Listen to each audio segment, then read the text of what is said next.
Welcome back to the channel. In this video, I want to show you how to change your Facebook password on your Facebook app.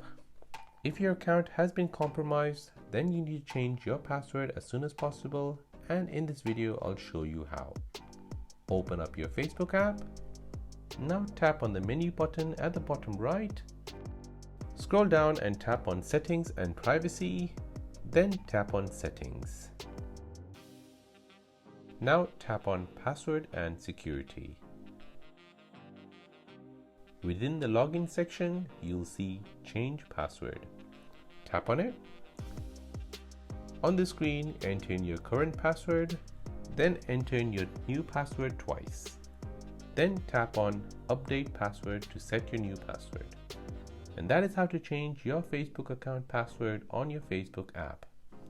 Before you go, don't forget to like this video and please consider subscribing if you found this video helpful. As always, thanks for watching and see you in the next one.